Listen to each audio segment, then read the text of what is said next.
Oi, pessoal, tudo bem com vocês? Bem-vindos para mais um episódio do Livro dos Médiuns. Hoje continuaremos vendo sobre as questões, que o Kardec está fazendo perguntas para os espíritos em relação à suspensão da mediunidade. Então, a gente viu isso já tá vendo, em diversos episódios anteriores, e vamos continuar nessas perguntas, tá bom? Pessoal, vamos lá. Então, hoje a partir da questão 4, tá? A semana passada a gente viu até a questão 3. Vamos lá, ele fala o seguinte: o espírito que se retira não pode ser substituído e, nesse caso, se compreenderia a suspensão da faculdade? Então, o espírito que se retirou ali em relação à mediunidade pode ser substituído, pode vir outro espírito responder por ele, e isso compreenderia a suspensão da faculdade? E ele fala aqui: não faltam espíritos que queriam, acima de tudo, se comunicar e estão prontos para substituir aqueles que se retiram.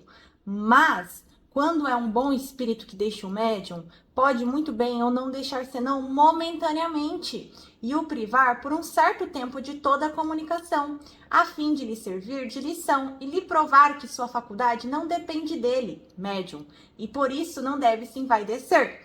Então, gente, sim, sempre vai ter espíritos bons e qualificados o suficientes para substituir o espírito que se retira.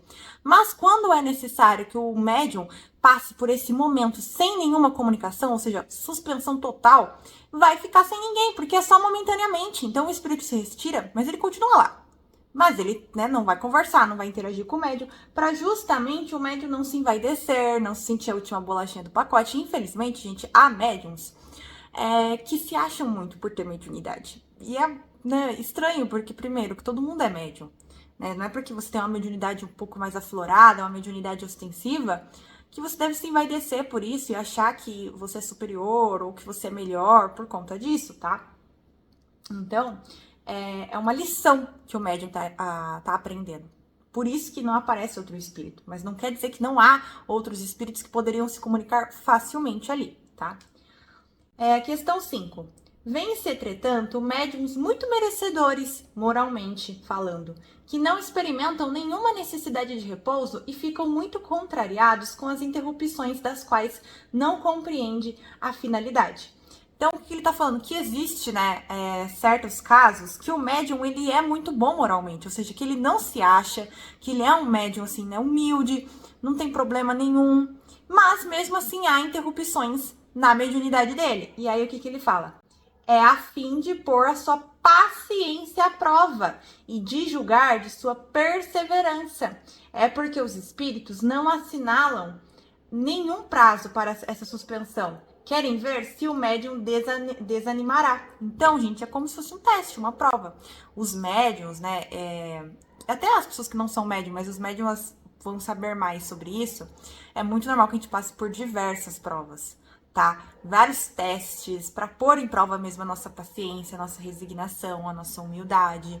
Eu mesma, atualmente, estou passando por uma situação que eu tô tendo que ter muita paciência. E não é fácil, né, gente? A gente sabe que paciência é algo difícil para pessoas ansiosas, pelo menos que nem eu. Não é fácil. Então, quando isso acontece, quando o médium é bom, mas mesmo assim ele tem a suspensão da mediunidade, é para o médium não desanimar, para o médium continuar, perseverar, ter resignação e paciência, tá bom? E também ele fala aqui, às vezes também é para deixar o tempo para meditar sobre as instruções que lhe derem. Então, às vezes, eles suspendem para o médium assimilar tudo aquilo que eles falaram anteriormente, Porque tem que ter um tempo ali para o médium entender, compreender, assimilar, ver, e aí depois eles voltam, Uma coisa muito legal, pessoal, ele fala aqui, é sobre essa meditação que de nossos ensinamentos que conhecemos espíritas verdadeiramente sérios.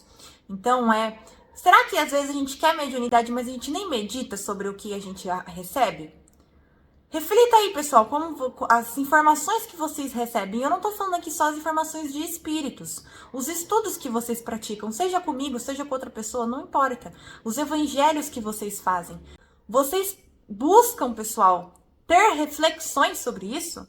Isso é muito importante, gente. O evangelho não é para você ler uma vez por semana. Ah, tá, já veio aqui os espíritos, já limparam minha casa, tô de boa. Gente, isso não é assim, não. É para você pensar, é para você questionar. Por isso que falam que a doutrina espírita, ela é de cunho filosófico. A filosofia é isso, gente, questionar, pensar. Então não é só para você abrir lá um texto, ou não só o evangelho, mas qualquer livro espírita. Ah, vou ler aqui. Lê o livro de qualquer jeito. Ah, legal, gostei, uma historinha ali, né? Pega um livro de André Luiz. Ah, legal, uma historinha. E aí depois fecha e não tá nem aí. Gente, é para refletir. É para você tirar aqueles ensinamentos e aplicá-los em si mesmo. Isso que vocês têm que fazer. E isso difere de um espírita verdadeiramente sério. Aquele verdadeiro espírita que quer evoluir, que quer melhorar. Então, reflitam. Como vocês estão usando os conhecimentos que vocês adquirem aí? Através do evangelho, através dos vídeos aqui do canal, através de outros estudos que vocês fazem, seja lendo, seja vendo vídeo, não importa. Seja ouvindo podcast, não importa. Porque isso é muito importante, gente.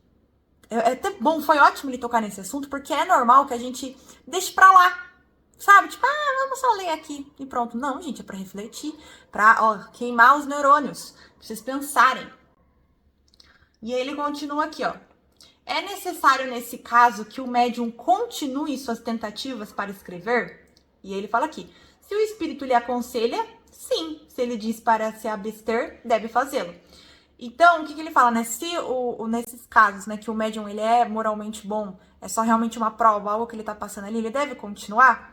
E aí o espírito fala, se o espírito falar sim, continue, ele deve continuar. Se ele falar não pra parar, ele deve parar. No meu caso, gente, eu contei pra vocês no episódio passado que eu passei por isso, de fato. Eu até falei no vídeo passado que foi um karma, mas de fato é uma prova, né, mesmo? Ou pode ter sido uma prova e um karma, porque às vezes acontece mesmo. Mas, no meu caso, eu parei, tá? Os espíritos não falaram pra eu continuar tentando trabalhar, interpretar as cartas. Não, eu parei. Eu fiquei, né, foi mais ou menos um mês e pouquinho, ou um pouquinho menos, sem fazer nada, assim. Eu me sentia completamente inútil, gente. Foi péssimo. Mas eu tive que ter paciência, né? Só que assim, eu tentava conversar, ninguém falava comigo. Aí eu parei e eu parei de trabalhar com as cartas nesse tempo. Tive que ficar reclusa, porque, de fato, não saía nada. E aí eu parei. Tá? E aí, o que ele fala aqui na pergunta 7? Haveria um meio de abreviar essa prova? A resignação e a prece. Isso eu acho que é com tudo, né, gente? Uma coisa que eu vou falar pra vocês. Se vocês estão passando por karmas ou provas, a resignação e a prece, elas são suas maiores aliadas, tá? E a fé, óbvio, né? Só que aqui ele tá falando mais da resignação e a prece. Porque assim, elas são aliados muito fortes. E quando você tem resignação e você ora, você pede, a chance daquilo caminhar mais e mais é muito maior do que aconteceria se você não fizesse isso, se você ficasse reclamando, se você ficasse negando, se você não aceitasse, se você não orasse. Tá? Então vá por mim, tenha resignação e ore, que é muito melhor. E ele fala aqui que no mais é legal a pessoa, né, o médium, fazer uma tentativa de alguns minutos, porque seria inútil perder tempo em tentativas infrutíferas. Então ele pode tentar ali uma vez ou outra, se não der certo, continua, que uma hora volta, né, se Deus quiser. E agora, por último, pessoal, a questão 8. A suspensão implica o afastamento dos espíritos que se comunicam habitualmente? E ele fala aqui, né? De modo algum, o médium está na posição de uma pessoa que perdeu momentaneamente a visão. Não terá, por isso, menos amigos, embora não possa vê-los. Então, o que acontece? Ele perguntou, né? Os espíritos vão sumir, vão desaparecer, não vão mais estar ali com ele? E não é isso. Os espíritos continuam ali com ele o tempo todo, só não vão se comunicar, não vão falar. Então, ele coloca aqui, ele faz uma analogia muito legal, que o médium, ele tá na posição de uma pessoa que perdeu a visão momentaneamente. Se eu perdesse a visão momentaneamente, eu não ia perder os meus amigos, eu só ia perder a visão momentaneamente, mas depois que ela voltasse, eu ia voltar a ver meus amigos. E é a mesma coisa com vocês. Então, os espíritos continuam ali. Isso é muito legal dessa prova que eu vivi. Porque, de fato, eu sabia que o meu mentor, né, que o meu anjo da guarda, eles estavam ali comigo. Só não estavam falando comigo, não estavam se comunicando comigo. E, né, eu não estava conseguindo ter a capacidade de interpretar as cartas. E aí ele continua aqui, ó. Se a falta de mediunidade pode privar as comunicações materiais com certos espíritos, não pode privar as comunicações morais. Então, as comunicações morais, né, que é de cunho moral, sempre estará presente, então você vai sempre sentir a intuição. Então eu sentia mesmo que tudo ia passar, que era uma prova, que era um momento ali que eu estava aprendendo, né? Inclusive na época o Eduardo, um espírito falou pra ele que eu tinha que passar por isso, né? Que a gente tinha que passar por isso, que o Eduardo também já tinha passado por isso. Então, é natural, gente, é normal. As comunicações morais, elas não vão sumir. Só que nesse momento a gente fica sem escutar, é normal, mas a gente sente. A gente não deixa de sentir, tá? No final, gente, é uma prova. A gente tem que buscar passar ao máximo com resignação, né? Orando e tendo fé que aquilo vai passar, é natural, tá? Acontece e a gente tem que ter paciência. A paciência tem que ser a nossa melhor amiga nesse momento, tá bom? Bom, ficamos por aqui hoje, pessoal. A partir da semana que vem a gente vai começar na questão 9, tá bom? Tem ainda algumas questões para ver e depois a gente termina esse capítulo. Um beijo, tchau!